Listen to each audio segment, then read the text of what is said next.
Интеркултура, интеркултура. Вие припаѓате на една специфична заедница која што е центар на контроверзи, ете не е ни спомената во новите уставни измени, нели на торбешката заедница. Често сте веројатно и самата изложена на говор на омраза поради тоа. Која е вашата позиција во однос на тоа? Видите, јас како социјалдемократ, мене ми е многу важно да го почитувам секој оној што се чувствува како и да се чувствува, посебно од етнички аспект. Торбешката заедница од секогаш била изложена на вакви напади, на вакви дискриминаторски односи, буквално од осамостојувањето на државата. Ние имавме наметнувањето на националистички тези дека вие не сте торбеши, дека вие сте македонци муслимани или муслимани со исламска вероисповест.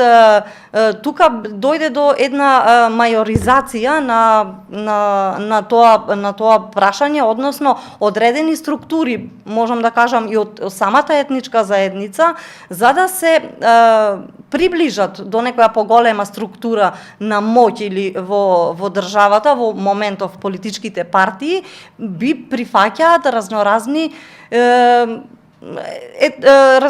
етикети. Проблемот е што тука ние до сега во 2002 година немаше графа како торбеши.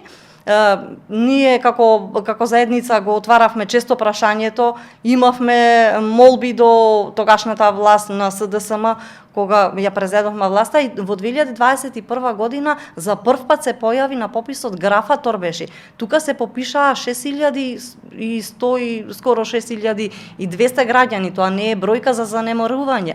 Тенденцијата на одредени политички структури, за да се минимизира тоа, или борбата, да кажам, на одредени политички структури, за да им се зголеми бројот, процентот во етничката графа, е сериозен проблем и сериозен удар и дискриминаторски однос врз самата етничка заедница. Уставно гарантирано право ни е на тоа ние како се чувствуваме и како ќе бидеме изложени во јавноста. Ние од секогаш сме биле тука. Ние постоиме тука, не може мене некој да ми наметнува теза дека торбеши се погрден збор, па не треба да го прифаќате, таа теза е наметната токму од политичките структури во оваа држава за да се направи одбивност. Се врши буквално легална политичка асимилација на оваа заедница, затоа што голем процент од нив се попишуваат албанци, се попишуваат турци, се попишуваат бошњаци, сето тоа ги врзува само по вера. Они дома зборуваат македонски јазик и тие се торбеши, тие имаат традиција. И јас сметам дека кој да е на власт, тој дел мора да се почитува, ако сакаме да имаме демократија. Да, вие меѓу другото сте и жена. Има многу малку жени во политиката. Зошто е тоа така? Видете, од секогаш теренот во политиката се сметал како машки терен, каде што жената многу потешко избивала на површина. Не дека нема образование, не дека нема капацитет да води. Напротив, сметам дека жените се многу полојални и жените се двигателот на една политичка партија. Тука доаѓа до еден проблем, може и патриархален да кажам, како што жената во минатото дека таа треба да биде дома, дека треба да се грижи за домашните луѓе, деца, фамилија, се што има, дека нејзе местото е таму, па дури сега во помодерно време се не кажува да биде дома, па добро еве работи, па што ќе прави во политика, па не може да се снајде. Исто така е многу суптилно она што центрите на моќ или бизнисите најмногу во тие кругови влегуваат мажите, затоа што многу потешко со жените може да искалкулирате на некој начин. Од друга страна, премногу демотивирачки е да убедиш жена да влезе во политика, од аспект на тоа што она ќе биде многу повеќе изложена на вербални напади. Многу се гледа на изгледот, како е, па ваква е, па таква е. Тоа е сериозен проблем и атак, затоа што нејзините квалификации како професионален живот, како се останато што може да го има еден маж, а го има повеќе жената, и се дисквалификира дисквалификува затоа што сега таа е погаламџија па нас тука ни треба малку политички аспекти и тука секогаш испливаат на површина мажите што во последно време сменета е состојбата, посебно одредени политички партии СДСМ или откако со изборниот законник се воведоа квоти за собранието и за советничките листи, тука веќе политичките партии се обврзани да најдат жени и да ги стават на места кои што се заслужни. Пак тука доаѓаме до еден превид, па сега ќе биде маж жена, па двајца мажи, па жена. Тука мислам дека се прави исто дискриминаторски однос, но во извршната власт не гледаме жена. Нема квоти и за градоначалнички. Тоа е многу поразително буквално за сите политички партии. Има жени. Само треба да се пронајдат и треба да се мотивираат. Мора да се мотивираат жените, затоа што ако се нападнати буквално, да кажам, од своите сопартици, они се повлекуваат чекор поназад, тие се поемоционални, покрути се мажите и на тој начин им се отвора терен за да го сработат местото кое го заслужиле или не. Вие се солидаризиравте со нападите врз градоначалничката Даниела Арсовска. Дали ова за што го зборувате се илустрира и со нејзиниот пример? Апсолутно. Секогаш сум била против за било која врста на насилство која се случува во државата. Нападот, физичкиот напад врз градоначалничката на Скопје не е само напад врз жена или напад врз личност, туку е и напад врз институција, градоначалник на град Скопје.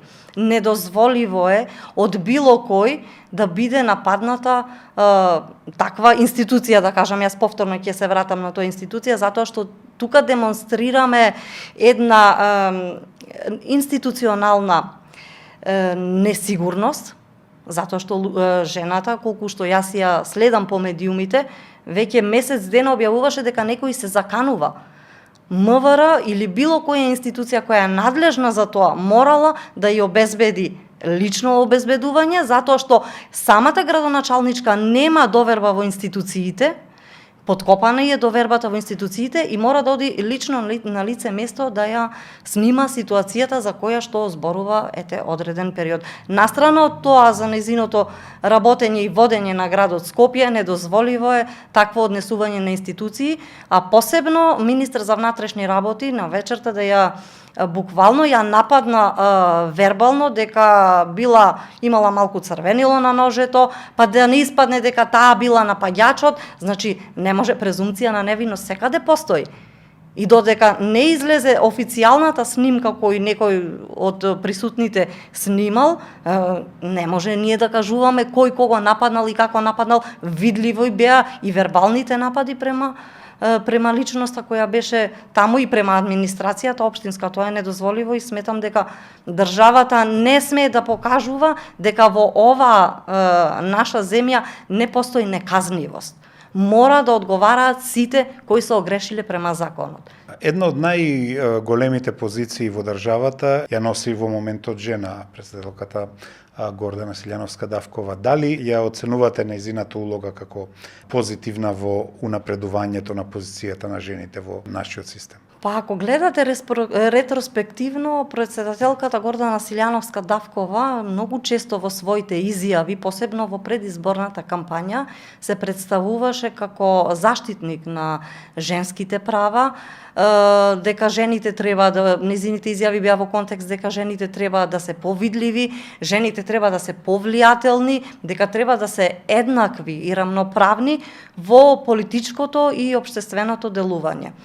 Но откако ја презема функцијата на претседател на државата, мислам дека тука падна во вода уште со првиот ден кога имаше отворен ден за честитање и кога го објави незиниот кабинет, тоа беа сите мажи од политичката партија која ја има поддржано на тие парламентарни избори. Тука веќе испрати многу силна порака дека ние те поддржавме, ама одредени работи треба ние да ги контролираме. Нигде ја нема да, како поборник за женски права, нема покренато ниедна иницијатива, нема ниедна јавна платформа каде што можат луѓето да видат дека она навистина стои за тоа што го ветуваше пред граѓаните. Жените не сакаат говори за 8 март или не сакаат буквално наслови дека рамноправноста на жената треба да биде исклучително важна, туку сакаат дела. Јас мислам дека председателката Гордана Силјановска со настанот со градоначалничката, каде што мудро си го премолчи, не знам од која причина тоа го направи, и како што мудро ги премолчува многу други работи кои се сервираат од ВМРО ДПМН, мислам дека тука падна на испитот дека она може да биде женски председател, а не само жена председател. Благодарам на гостувањето. Благодарам на вас. Cultura, intercultura, intercultura, intercultura.